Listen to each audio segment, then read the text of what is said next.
Welcome back to the Breakout Barn. Here we are with part 2 of Jeepin. A little bit more diagnostics, trying to figure out what's going on with this thing. I am not rocking the lapel mic and the heat is on. We'll see how the audio works out. It seemed to be fine last time. It's just been a freaking week.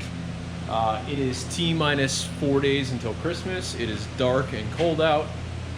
We have not made as much progress on this thing as we need to. It's crunch time. So where we left off, I had pulled out the old MDS solenoid, I had turned over the engine by hand, and I had not found anything that was immediately wrong with the valve train or the cam. I figured that there might be a little bit of wiring stuff that needed to occur. So I cranked out ye old service manual, and in ye old service manual, found diagnostics for the code that we had. P1414, cylinder 4 reactivation control performance. What this basically tells me is that you need a bidirectional scan tool. Since nobody in the world can confirm whether or not their aftermarket scan tool is bidirectional with the 06 Grand Cherokee PCM, we're just gonna send it. And what I mean by that is we're gonna have to solve this thing the hard way. So the factory service manual for these things is not even kidding, probably 5,000 pages long. I think it's actually 4,900 for this thing. So I printed out the 4 pages that I actually care about. 772, P1414, cylinder 4 reactivation control performance. That is what we care about. That is the code that we have. The P0304 was the other code that we had. That was for cylinder 4 misfire. That is directly connected to this. So when you're diagnosing codes, you look at what's highest, what's the first thing on the hierarchy, right? So these guys are pretty simple to follow, right? They're pretty straightforward. Here's the powertrain control module. This is showing the wiring diagram for the entirety of the circuit that this code is related to. We have K452, the brown, light brown, and then it goes to C112, and then it goes to K452, that's the circuit name, and then we got still brown, light brown, and it goes to the, let's see, this is the actual, they're actually calling this the MDS solenoid itself, and then we go to a black and light gray, which goes to a, looks like a body harness ground, black and light gray, black and light gray, black and light gray, black and light gray, all the way till the final ground. This is helpful if you're trying to trace the actual circuit. I'm starting to think that we do not have an electrical issue. As I pulled up diagnostic information on this and connected my scan tool,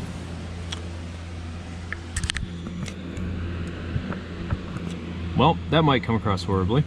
So as I pulled up my diagnostic information and connected my scan tool, we actually got some new codes here. We've got a P1414, which is cylinder 4 deactivation intake valve control circuit open. What that tells me is that the wiring is intact enough to determine that that there is not a fault with the circuit itself, right? So that code specifically will pop if there's an open wire, if there's an overvoltage and undervoltage. There's other codes for that. So by completely disconnecting it, it's saying, hey, I don't see this solenoid anymore, what's going on, right? The code that we had was specifically a performance code, which means that it is specifically related not to the wiring and to the solenoid itself.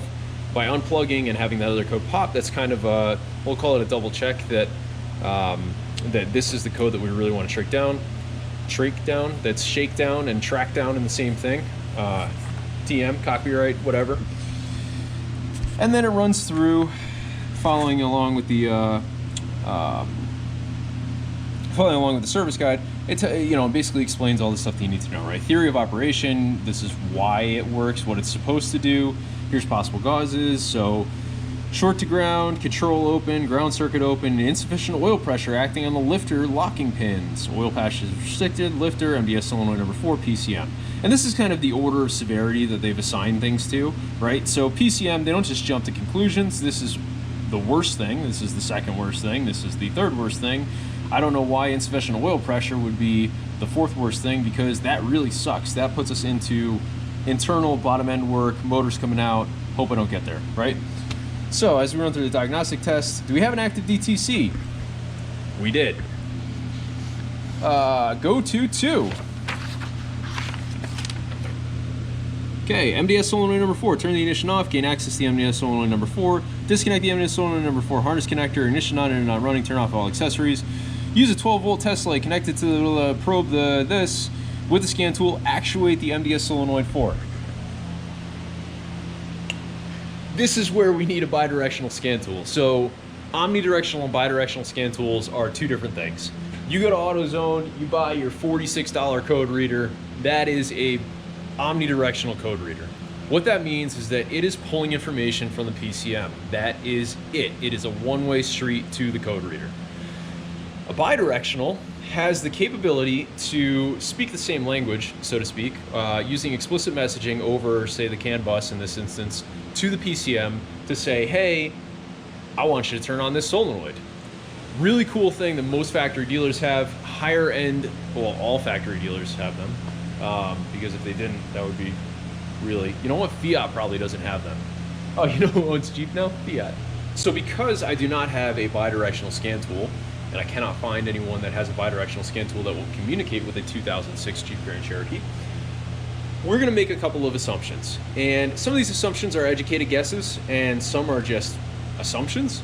For instance, when we look at some of these steps, right, we're looking at we're trying to activate to make sure that the PCM is outputting 12 volts to the actual MDS solenoid.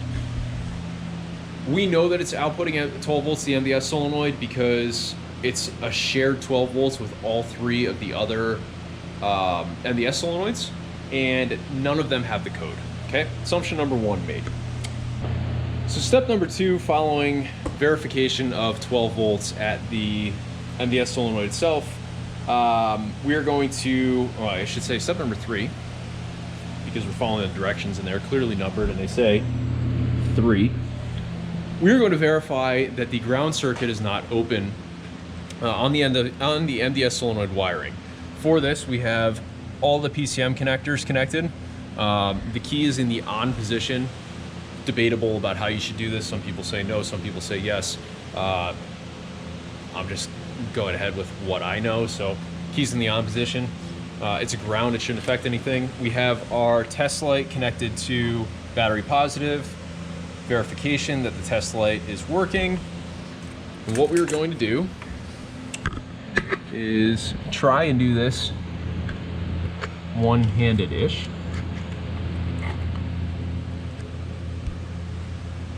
So we have the MDS solenoid connector right here. According to the service manual, we want to probe the bottom face, and test light illuminates brightly. So what that means is we do not have an open circuit on the ground side of things. Next step, go to 4. Ooh, it's like Candyland. All right, moving on to number 4. MDS solenoid number 4 control circuit, short to ground. Turning the ignition off, disconnect the C1 PCM harness connector. Measure the resistance between ground and the MDS solenoid number 4 control circuit and the MDS solenoid number 4 harness connector. Whoa, that is a mouthful. This one, again, because we popped that P1414 number, 3425, whatever it was, that I just showed you guys on the scan tool, pretty positive we're gonna get nothing out of this, because we wouldn't have verification that this is, open if this was short at the ground. So we're gonna make an assumption about that. Might come back and bite me in the ass. Might have to pull out the old multimeter again and do it again. We're going to go back here. All right. MDS solenoid, is the resistance below 100 ohms? Yes, report short to ground. So we're going to say no, it's not. Go to 5. MDS solenoid number 4, control circuit open. Do not probe the PCM harness connectors. I know I literally just showed you front probing the face of that connector. That is actually a no-no. You are not supposed to do that. I did it on that because those are fairly wide mouth connectors, and my test light has a serious needle nose on it that I've actually sharpened to be able to do that. Traditional test lights have more of a bulky or a dull point on them, and by jamming that guy into the face of it, you can actually spread the connector and cause poor connectivity between it. that's especially critical on stuff like the PCM, where the connector pins are way smaller. So on the MDS solenoid, you might have that's probably I don't know, it's probably 1/8 of an inch spade style pin, right? On the PCM, those might be a 64th of an inch. I mean, they're tiny. Think installing a CPU into a PC, if you've ever done that, somewhere around that size, right? These are control circuits. Being that this one's a 12-volt circuit with probably a couple amps behind it to fire that solenoid, because there's no relay shown in there, it's probably a little bit beefier, but don't do it. If you're going to probe a PCM connector, it is smartest to do it from the backside, or you can typically do it with a paper clip. So take a paper clip and find the pin and slide it along the backside there, and it'll make contact, and then you can go from there. Okay. Again, assumption that the control circuit is not open, because we have other codes that are popping open. So this now says go to 6. Check the PCM. Literally what it says. Check the PCM. It says harness connectors too, but it starts with check the PCM. I've done this already. I've gone through them. I mean, they look fine, right? What we're really looking for is something that looks like the Statue of Liberty. We are looking for that 7-year-old battery green fungus growing calcification that pops out of the terminals. We are looking for something that looks like an alligator chewed on it, mice damage, rodent damage, sand damage, water damage, anything like that. There's nothing in the face of these connectors. They look fine. They look like they should from the factory. So good to go. Again, those things are a pain in the ass to get on and off. I'd like to do it as little as possible because there's now 14-year-old plastic. So skipping that step, but you should do it if you are not as confident as I am in your guessing ability. All right, MDS solenoid 4, number 7. Turn the ignition off. Remove the intake manifold per service information. Reconnect the solenoid harness connector. Turn the ignition on. With the scan tool, actuate the MDS solenoid 4.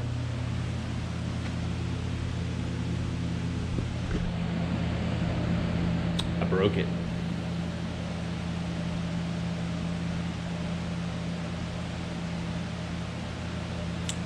It ain't happening. That being said, we're going to replace it anyways, so number 7 is a little bit of a moot point, right? So that all brings us to number 8. Number 8 on the list is where it gets scary, right? We have oil passages restricted right there, okay? I'm going to read these to you because these are the actual steps that it tells you to take. Turn ignition off, okay? Easy enough. Remove both solenoids on bank 2 of the engine block. That's easy enough because we've got them out already. Remove the bank 2 cylinder head per service information. That is where it escalates quickly. That goes from turning the key off and opening the hood to yank the head off. Remove the lifters from the right engine bank. Inspect the oil passages to the solenoids and from the solenoids to the lifters. What that basically entails is pulling everything out, taking some compressed air, toning it way down, and blowing it through the lifter passages. And what we're trying to do with that is free any potential obstructions, whether it's sludge and goop and just degraded oil that's made its way into there, or if it's actually bearing material that has been sucked up into the pump, made it past the filter screen, and then into the lifter channels, or into the oil galleys that feed the lifters, I should say. I can tell you that the latter, the last thing that I mentioned, is extremely unlikely with this engine, okay? This is a 130,000 mile engine, and there is no evidence of sludge, gunk whatsoever. There's typical oil discoloration on all the interior components. I mean, this thing isn't even leaking.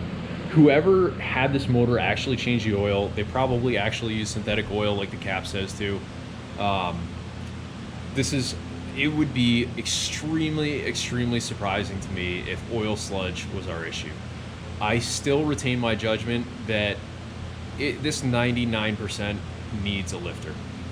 So even though it's not fully collapsed when I'm rotating it by hand, even though we're still getting what appears to be a full stroke,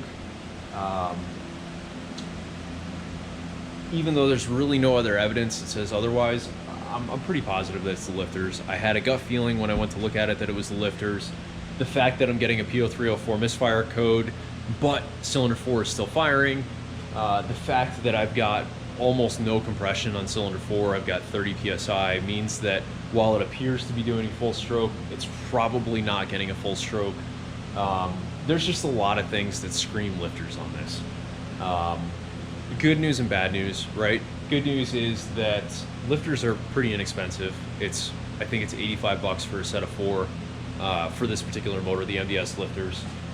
When I get the head off, you'll see that there's front lifters and back lifters on this, and they come in this weird carrier thing, and we'll get into that. The other kind of crappy news is that there's not a lot of space to work on this thing, right? So removing the head is a little bit more of a chore than it might be on, say, a 350 Chevy or an i4 or even a V6. That being said, it's pretty straightforward, right? Valve train comes off, exhaust manifold comes off at this point, head comes off, coolant passages, everything like that are internal in the block on this. There are some coolant passages that pass into the head, I shouldn't say that, but there's not like heater core hoses or anything that goes into this head specifically. So long and short of it, it is what it is. We're going to get a little bit more organized, lay out some cardboard for the valve train, start busting this thing off, and go from there. I mean, it's a straightforward process. I'll walk you guys through it as I go through. To get this head off, we can do it with all this stuff in the way, which is good because I really don't want to drain the air conditioning system. That's a big pain in the ass, especially because I actually care about the environment and I don't just want to bust Freon into the space. But realistically, you pull off the rocker arm assemblies, which are 5 bolts each? Yeah, 5 bolts each, right across the top. It's important that when you're pulling these off that you do not do them just from A to B, or A to Z, I should say, all the way down the end. If you do that, you'll put unnecessary torque on this, and these things do have a tendency to crack when they're under pressure like that. So we want to make sure that they come off evenly. There's a lot of pressure on those springs on the rockers themselves. So rockers will come off, exhaust and intake. We'll pull out the push rods, making sure to match them to the lifters and the rocker arms themselves, and I'll show you that when I lay it all out. We have to get the exhaust manifold off, which chances are, because of how crappy the valve cover bolts were, I'm not going to try and remove the head bolts. It actually looks like there might be some missing, which there are some missing, so I'm gonna have to deal with that. I'm probably gonna disconnect at the flange, which is like right there, and then and remove the head with the exhaust manifold flange on it. It's a little bit more of a balancing act, but they'll come off pretty easily. Aside from that, there are 1, 2, 3, 10. There are 10 main head bolts, I believe, on this. 1, 2, 3, 4, 5. Yep, there's 10 main head bolts, and then there's another 5 auxiliary up here that live underneath the intake ports that you have to make sure you remove.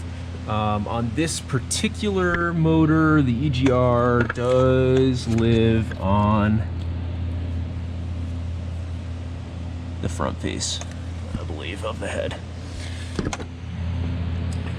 Either way, this thing is really, it's not a huge chore to pull out. It's just more of a pain in the ass than anything. We'll get it cleaned up. Chances are we won't even send it to the machine shop because we're swapping lifters.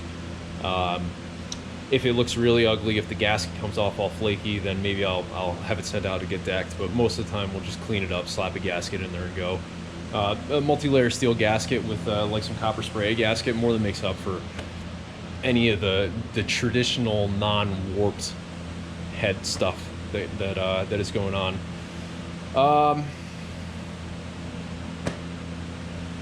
Sucks to suck, bro. Welcome to 2020. Let's get to it.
Avast, mateys! We have found our buried treasure. It was a shitty lifter. I knew it. I knew it was going to be a shitty lifter. Had a gut feeling. Listen to my jimmies. Here we are. Jellies? Jellies. Listen to my jellies. Listen to my jimmies. Listen to my gut. How's that?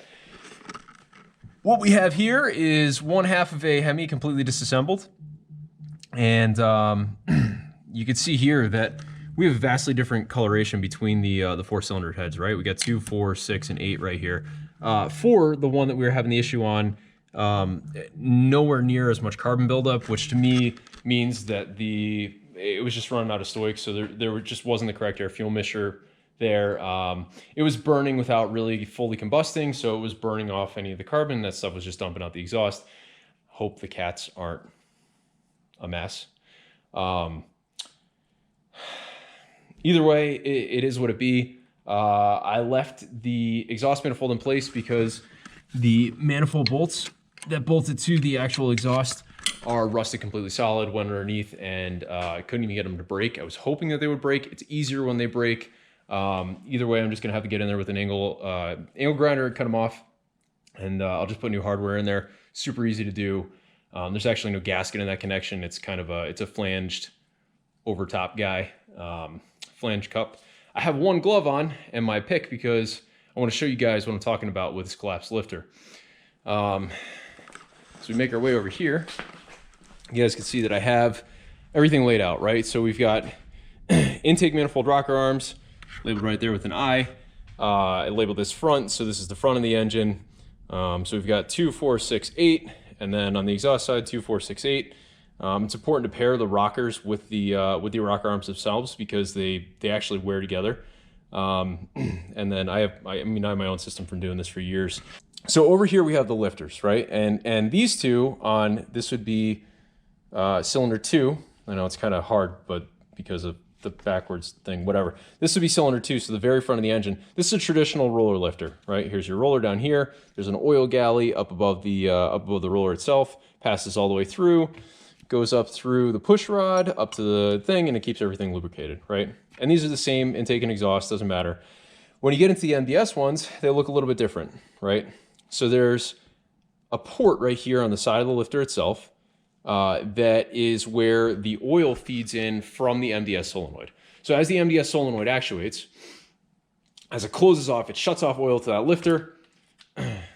Oil doesn't get in here, and this lifter goes soft, and that's just how it happens, right? I know this one is bad because you can see that little cup in there, right? So when this lifter, the whole exterior body of it stays firm, right? There's no motion on the exterior of this. The roller itself looks like it's in good shape. It moves freely. There's no cupping, pitting, wearing, or anything like that. So we know that the cam is good. These hydraulic lifters have seals in them. And those seals are responsible for holding oil pressure, right? So when you pressurize it, even when you feed oil to it, it's supposed to retain oil pressure in there. And there's a lot of force being actuated on these things. I mean, there's a significant amount of force. I don't know the exact numbers, but there's a lot. Like, lose your finger out. The exhaust side one, this little cup in here, you push on it all you want, as hard as you want, and cannot get it to move at all. And what that tells us is that the exhaust side one actually still has a good seal in there. There is oil still in here. It's being retained by the seals. This is doing its job, right? The intake side one, really soft. So there's the lifter cup itself, right? I put my pick in here and hold it, and you could see the entire thing moving, right? That's not supposed to happen when these things have been in an oil bath, you know, for 130,000 miles or whatever it may be. For example, here's the exhaust. And that's as hard as I can go, and that's not moving, right? And that's the difference between a good seal and a bad seal on one of these MDS lifters. It's as simple as that. Once the seals go, that's it. You will never get intake compression or you will never get intake actuation or exhaust actuation of those valves, and you end up with a P0304 and a P1414 because the computer's saying, yeah, the solenoid's not working because it's not opening the valve all the way. When in reality, the solenoid is working, so we broke one of those for no good reason. And the lifters just said, yeah, you know what? I'm going home for lunch. See you guys later. Next steps, order some new head gaskets because I don't trust the ones that I have in my toolbox. They're 8 or 9 years old. They're MLS. The coatings on them is a little bit suspect. So new head gasket kit, new spark plugs, new MDS lifters, reassemble the whole thing, and we should be good to go. So really simple, right? I will cover the reassembly in part 3, and hopefully we can have it up and running in that time. I mean, as you saw, that whole time lapse was hour and 20 minutes, pulled ahead. You saw me climb up on top of the motor because the studs that broke in the exhaust, because that's freaking what happens right here. They were actually hanging up as I was trying to remove the head, so need to get a little bit of a different angle on it. But oh, here it's visible here too. You can see the difference in combustion patterns, right? So you've got your standard carbon buildup here, and then you've just got a complete lack of combustion in cylinder 4 for a while. This is something this is not like it happened yesterday. This is something that was happening for a couple thousand miles to end up like this. So anyways, thanks for tuning in. Appreciate it. Hopefully gonna get this wrapped up. As soon as this is wrapped up, I can get back on the Datsun. Got a couple other small peripheral videos that are coming out, a little bit of how-tos. I couldn't find the information, so I wanted to make the information available for other people. Again, if you guys have any requests, anything like that, please let me know. Next video for the Datsun actually might be making a harness, flashing the vats, all that kind of stuff. So stay tuned. Appreciate you tuning in. Wouldn't do without you. Bye.